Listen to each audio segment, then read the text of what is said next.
بسم اللہ الرحمن الرحیم۔ فزکس کا پہلا چیپٹر سٹارٹ کرتے ہیں۔ فزکس کے بگننگ میں ہمیشہ ہمیں میجرمنٹ کا چیپٹر ملتا ہے، تو اس کی ریزن یہ ہے کہ فزکس میں میجرمنٹ بہت زیادہ امپورٹنٹ ہے۔ ایکچولی فزکس کو کچھ سائنسدان اس کی ڈیفینیشن ہی اس طرح کرتے ہیں کہ physics is the study of measurable things, کہ فزکس قابل پیمائش چیزوں کے مطالعے کا نام ہے، ٹھیک ہے۔ تو اس میں فزکس میں میجریبل چیزوں کے بارے میں ہم کیوں اسٹڈی کرتے ہیں؟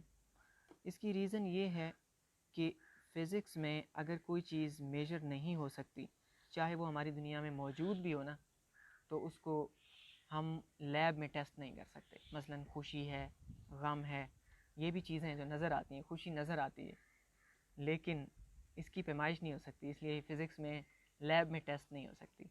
نہ اس کی کوئی ایکویژن بن سکتی ہے، نہ اس کا کوئی فارمولا بن سکتا ہے، نہ اس پہ ریاضی استعمال ہو سکتی ہے، میتھمیٹکس اپلائی نہیں ہو سکتی، ٹھیک ہے، کوئی انسٹرومنٹ نہیں لگایا جا سکتا۔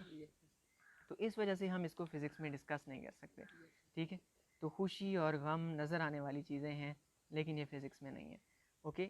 اس کی بجائے ہم فزکس میں ان چیزوں کو ڈسکس کرتے ہیں جن کی میجرمنٹ ہو سکتی ہے، جیسے انرجی میجر ہو سکتی ہے، جیسے ماس میجر ہو سکتا ہے، ٹھیک ہے۔ تو فزکس میں ہم میجریبل چیزوں کو اسٹڈی کرتے ہیں، اوکے۔ تو لیکن فزکس بہت وسیع ہے۔ فزکس کی اگر ہم ڈیفینیشن کی بات کرتے ہیں، ہم اس کی صحیح ڈیفینیشن کو تو آگے ڈسکس کریں گے، اوکے، لیکن ہم صرف اس وقت کیونکہ سٹارٹنگ میں میجرمنٹ کی بات کی جا رہی ہے تو ہم صرف میجرمنٹ کے پہلو کو ڈسکس کرتے ہیں۔ تو میجرمنٹ فزکس کی کتابی ڈیفینیشن تو ہم آگے ڈسکس کریں گے، جس میں بتایا جاتا ہے کہ physics is the study of matter, energy and their mutual interactions, ٹھیک ہے۔ اس میں ہم فورسز کو بھی ڈسکس کرتے ہیں، تو اس کتابی ڈیفینیشن کو ہم بعد میں ڈسکس کریں گے، لیکن ابھی ہم میجرمنٹ کے لحاظ سے فزکس کیا ہے ہم اس کو ڈسکس کرتے ہیں کہ فزکس پیمائش کے لحاظ سے، میجرمنٹ کے لحاظ سے فزکس کہاں سے شروع ہوتی ہے اور کہاں ختم ہوتی ہے۔ تو ہمیں اندازہ ہوگا کہ فزکس کتنی بڑی ہے اور کتنی چھوٹی ہے، کیا ہے ایکچولی۔ اگر ہم سائز کے لحاظ سے دیکھیں، چیزوں کی جسامت کے لحاظ سے ہم دیکھیں، اور اگر ہم چھوٹی سے چھوٹی اسمالسٹ چیزوں کو لے لیں اور اس طرف ہم بڑی سے بڑی بگیسٹ کو لے لیں، اوکے۔ اسمالسٹ چیزیں جو ہم فزکس میں ڈسکس کرتے ہیں، جو عام طور پر اسٹوڈنٹس کو پتہ ہوتی ہیں، وہ ہیں اسمالسٹ چیزوں کا اگر نام لیا جائے جو عام طور پر اسٹوڈنٹس نے نام سن رکھا ہوتا ہے تو وہ ایٹمز ہوتے ہیں۔ ایٹمز کا نام سنا ہوگا، اور ایٹمز بنے ہوئے ہیں الیکٹران، پروٹون اور نیوٹران سے، ان کا بھی نام سنا ہوگا۔ حالانکہ ان سے بھی باریک پارٹیکلز ہیں، اس کو ہم پارٹیکل فزکس کہتے ہیں، جو ان سے بھی باریک چیزوں کو ڈسکس کرتی ہے، جیسے پروٹون اور نیوٹران اور چھوٹے پارٹیکل سے بنے ہوئے ہیں جن کو ہم کوارکس کہتے ہیں، اوکے۔ تو ہم جتنی چھوٹی چیزوں کو ڈسکس کر سکتے ہیں، آپ جتنی انسان جتنی چھوٹی چیز تصور کر سکتا ہے، تو ہم فزکس میں اس کو ڈسکس کرتے ہیں۔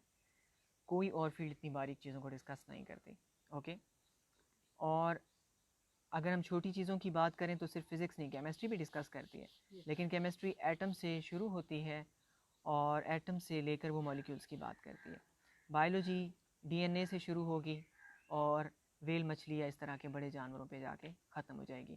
تو کیمسٹری ایٹمز، مالیکیولز کی دنیا ہے، بائیولوجی سیلز، ڈی این اے، نیوکلیس، اس کے پارٹیکلز اور بڑے جانداروں کی، یونی سیلولر آرگینزمز اور بڑے جانوروں کی دنیا ہے۔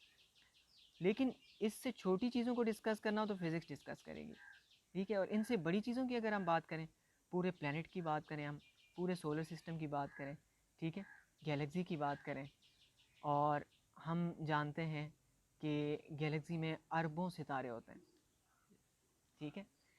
گیلیکسی کیا ہوتی ہے؟ گیلیکسی ستاروں کا جھرمٹ ہوتا ہے، اتنا بڑا گروپ ہوتا ہے جس میں اربوں ستارے ہوتے ہیں، اس کو ہم گیلیکسی کہتے ہیں، اوکے۔ گیلیکسیز ملتی ہیں تو کلسٹر بنتے ہیں، کلسٹر ملتے ہیں تو فلامنٹ بنتے ہیں، ٹھیک۔ فلامنٹ اگر آپ کاسموس میں دیکھیں گے تو آپ کو پتہ چلے گا کہ یہ فلامنٹس کیسے ہوتے ہیں۔ ایک فلامنٹ میں بلینز آف گیلیکسیز ہو سکتے ہیں، اوکے۔ اور سارے اس پورے جال کو دیکھا جائے، ستاروں کے اور فلامنٹس کے اس پورے جال کو دیکھا جائے تو ہمارا پورا کاسموس بنتا ہے، ٹھیک۔ اور کاسموس کیا ہے؟ کاسموس ایکچولی ہماری یونیورس ہے، ویزیبل یونیورس، ہماری جو ویزیبل یونیورس ہے وہ کاسموس ہے. تو فزکس جو ہے وہ باریک ذرات کی دنیا سے لے کر فزکس پوری کائنات جتنی ہم دیکھ سکتے ہیں اس کو ڈسکس کرتی ہے. تو فزکس سائز کے لحاظ سے فزکس یہ ہے کہ باریک سے باریک چیزوں سے لے کر بڑی سے بڑی چیزوں کو ڈسکس کرنا، دیٹ از فزکس. اب ٹائم وائز دیکھیں، ٹھیک ہے، ٹائم وائز بھی فزکس انٹرسٹنگ ہے کہ ٹائم وائز دیکھیں تو ہر چیز کا ایک سٹارٹ ہوتا ہے. جیسے انسان کی ایک برتھ ڈے ہوتی ہے، یونیورس کی بھی سائنٹسٹ مانتے ہیں کہ یونیورس کی ایک بگننگ ہے. یونیورس ایک ٹائم پہ شروع ہوئی تھی، سٹارٹ ہوئی تھی، اس کی ایک بگننگ ہے، اس کی ایک ابتدا ہے. اوکے، اب بگ بینگ سے ہوئی تھی. ایک تھیوری ہے بگ بینگ تھیوری اس کو کہتے ہیں، کہ جس میں کہا جاتا ہے کہ یونیورس ایک بہت بڑا انفلیشن ہوا، بہت بڑا پھیلاؤ ہوا، دھماکہ ہوا، ٹھیک ہے، بہت بڑا انفلیشن اور پھیلاؤ ہوا، اس کے نتیجے میں یونیورس بننی شروع ہوئی. جیسے ہم غبارے کو پھلاتے ہیں، اس کو بگ بینگ تھیوری کہتے ہیں. اب یہ سچ ہے یا نہیں ہے، ٹھیک ہے، یہ ابھی پروف نہیں ہوئی، اس کے لیے ایویڈنس ثبوت جمع کیے جا رہے ہیں بگ بینگ تھیوری کو پروف کرنے کے لیے. لیکن بہرحال یہ بات تو طے ہے، سائنٹسٹ اس بات پہ اگری کرتے ہیں کہ کائنات کی ایک ابتدا ہوئی تھی. کائنات کی اس ابتدا سے لے کر، اچھا اس بات پہ بھی اگریمنٹ ہے کہ کائنات کی ایک انتہا ہوگی، ایک اینڈ ہوگا. ہم اس کو قیامت کہتے ہیں، ٹھیک ہے، ٹھیک ہے. تو دین پہلے سے ہی، دین میں یہ بات ہے، ٹھیک ہے، ریلیجن میں یہ بات ہے، اللہ کی جو میسج ہے اس میں یہ بات آلریڈی ہے کہ اس کی ایک ابتدا ہوئی ہے اور ایک انتہا ہوئی ہے. سائنس بھی اس بات کو اگری کرتی ہے، ٹھیک ہے. تو اب کون سا سبجیکٹ ہے جو اس کو ڈسکس کرتا ہے، سوال یہ ہے، ٹھیک ہے. تو فزکس اس کو ڈسکس کرتی ہے.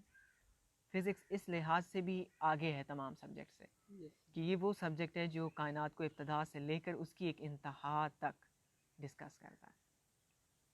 اوکے، اس لیے فزکس پڑھنا، اس کو سمجھنا بہت بڑی گڈ لک ہے اس زندگی میں، بہت بڑی خوش نصیبی کی بات ہے. میں سمجھتا ہوں کہ خوش نصیب لوگ ہوتے ہیں جن کو اللہ تعالیٰ یہ علم نصیب کرتا ہے.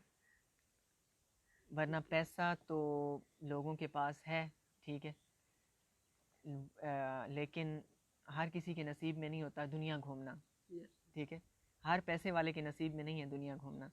اور کائنات گھومنا تو پھر بہت ہی کم لوگ ہوتے ہیں جو کائنات گھومتے ہیں. تو فزکس والے وہ ہوتے ہیں جو کائنات کی سیر کرتے ہیں، ٹھیک ہے، اور اس کو سمجھتے ہیں، ٹھیک ہے. تو I think it is a great privilege. Okay, physics is the broadest subject, اس لیے اس کو ہم کنگ بھی کہتے ہیں، کنگ آف آل سائنسز، ٹھیک ہے، کس لحاظ سے کنگ ہے.